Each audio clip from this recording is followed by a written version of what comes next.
Hello, my name is James Waters and welcome to my tutorial on UV mapping in Maya, specifically the UV mapping of a 3D human head model and how texturing can be applied using UV mapping. To complete this tutorial, you'll need the following. You will need a copy of Autodesk Maya. You'll also need a 3D human head model. You can use the same one that I'm using. I'll post up a link so you can download it. Or you can model your own or find one on the internet. It's up to you. You'll need a mouse with a middle scroll button. It's virtually impossible to navigate Maya without one. And finally, you'll need a copy of Adobe Photoshop. If you don't have Photoshop, don't worry, there are free and open source alternatives such as GIMP. As long as it reads the PSD format, it should be alright. Before we can begin UV mapping, it will help if we understand why we do UV mapping and what UVs actually are. As you may already know, a polygon model is made up of several components. We have vertices, edges, faces, and we also have UVs. Each of these components can allow the user to make very specific manipulations to how a polygon model looks. UVs in particular are components that allow you to manipulate the positioning of a texture on the surface of a polygon. They can be used to control how clean or how distorted a texture looks applied to a model. We use them because Maya will not be able to determine how you want a texture to appear on a model by itself. Editing UVs in perspective mode is not as practical as editing vertices or edges. As you can see with this model, I can't even move the UVs. It would be far too time consuming to move each of these UVs individually until the texture fits. So that is why we use UV maps. We produce UV maps to range all of these UV coordinates into a meaningful form. It means that we can see all of the UVs within a model laid out in 2D against the texture, allowing us to see where changes may need to be made. Not only can we apply a pre-made texture, but we can also create a texture directly on the UV map. Now, the first stage of UV mapping is to select the appropriate form of mapping. Before we can begin UV mapping, we will need to assign a shader. How you do that is by clicking on the model, and with the right button of the mouse held down, you get this menu. Now you're going to need to go to Assign Favorite Material, and this is where you get a list of all the possible shaders. For the time being, we're just going to stick with Lambert. Now, in the Attributes Editor, give your shader a meaningful name. I'm going to call mine Skin. Okay, with that done, it's time to create our UV map. And to do this, we need to open the UV Texture Editor. In order to access the UV Texture Editor, make sure your menu set is Polygons, and then go to the Edit UVs tab. This is where we can find the UV Texture Editor. Now just open that up, and here it is. When we select our polygon model, you'll see the Lambert's shader that we just created, but no UVs yet. To create our UV map, we will need to go to the Create UVs tab, and here you will see we have a range of options. There's planar mapping. This allows you to texture from one side of the head to the other. It creates quite a symmetrical effect, but not going to be adequate for texturing the whole head. There's spherical mapping. This wraps the texture onto the model in quite a round spherical shape, which will cause repetition of the textures, which you will not want. And automatic mapping. This is pretty messy as it arranges each part of the model into a different grouping of UVs, but you will not want to texture that. The one we're going to need is cylindrical mapping. The reason for this is that it displays the entire head as a flat 2D map, and it will be easier to paint. So that is the one that we will be using for this tutorial. If we expand this UV texture editor window, you'll be able to see some of the problems involved with automatically generating a cylindrical map. You can see that there's some stray UVs out here. They should be much closer and actually attached to the rest of the UV map. There's even a hole in the neck here, and most of the UVs for the neck are out here, which will cause problems when it comes to texturing that part of the model. You may not be able to notice right now, but there are also uneven and overlapping UVs on this map. But the good thing is there's a button you can click that will allow you to see all of these problems highlighted. It's this one here. It's two squares, one shaded, one plain, and it's called Toggle Shaded UV Display. Simply click on that and you'll see where all the problems are. The areas shaded in purple are fine. There's no overlapping UVs, it's fairly even. But these areas in more dark blues and reds are where there's overlapping UVs. You can see that quite prominently in the ears, in the nostrils a bit, and also in the chin and lips. Now the first stage of fixing our UV map is to sort out these stray UVs, and how we're going to do that is by taking hold of the UVs and stitching them to this map. We'll start off with this set of UVs up here. What you do is you hold down the right mouse and select UV.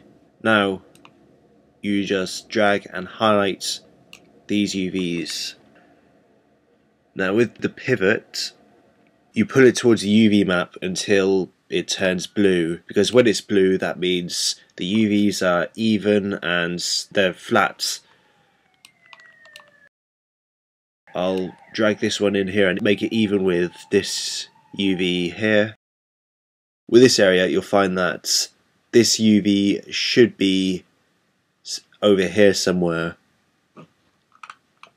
Now there's a way to fix that, and that's to sew these edges together. Much like if you were tweaking a polygon model, what you do is you right click again, and instead of going to UV you go to edge.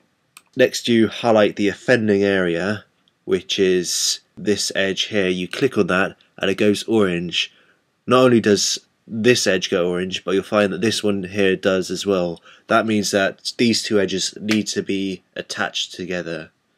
Now to attach these together you go to the Polygons tab in the UV texture editor and you go right down to this option here called Sew UV Edges.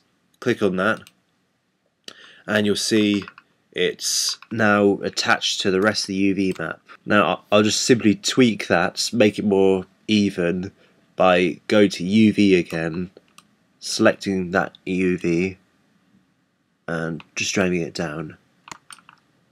This area down here will need a bit more work, but I'll run through it quickly. All these areas of red highlights how these UVs here are not where they are supposed to be. So using UV, I'll select each of these UVs and drag them towards this hole in the neck where it should be. So if you see, when I drag this UV into this area, you'll see it starts to turn purple.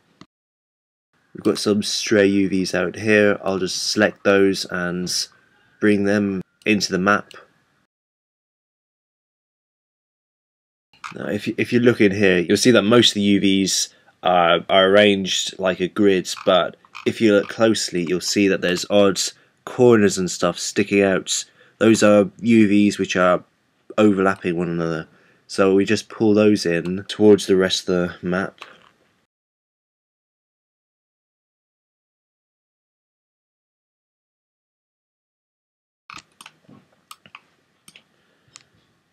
going to go over to this side and do pretty much the same thing until it's all mostly in the purple.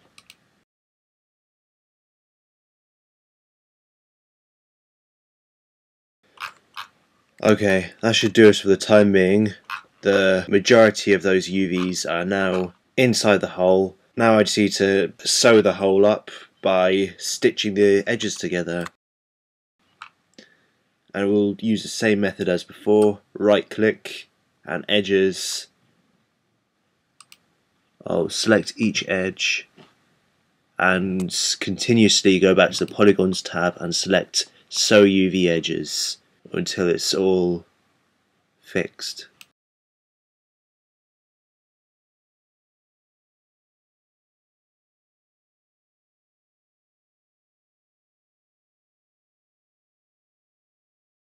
Okay, so that hole is filled in.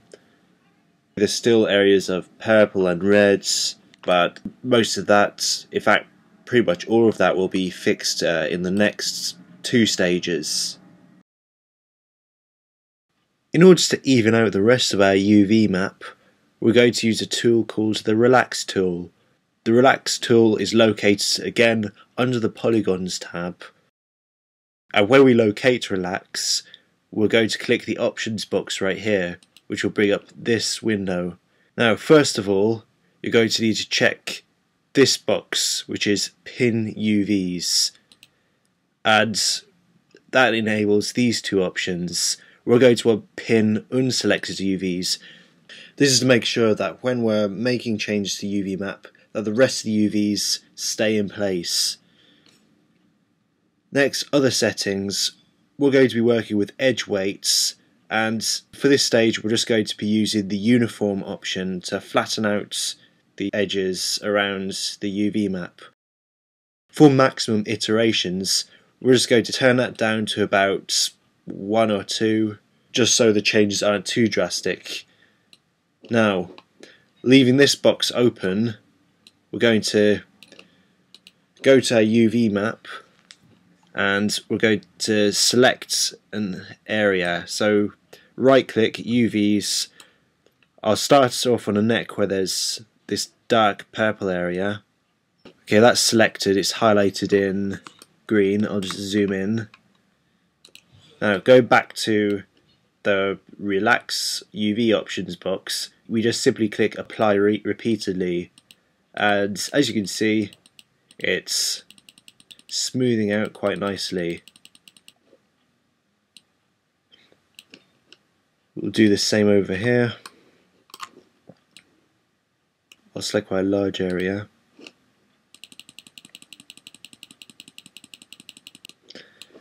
So just keep on doing this until the whole area is nice and flat, and we're just left with these light purple areas.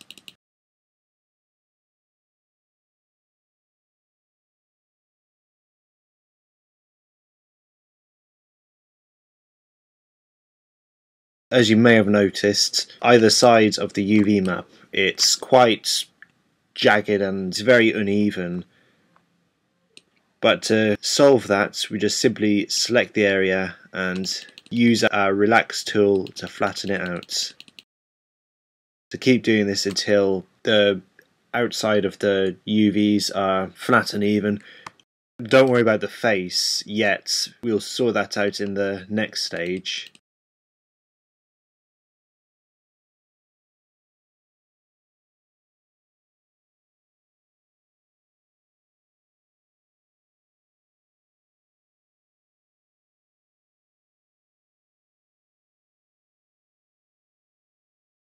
Now, I've gone all around the edges of the UV map. It's now pretty even and flat. In the next stage, I'll be using the Relax tool on a different setting to sort out the face.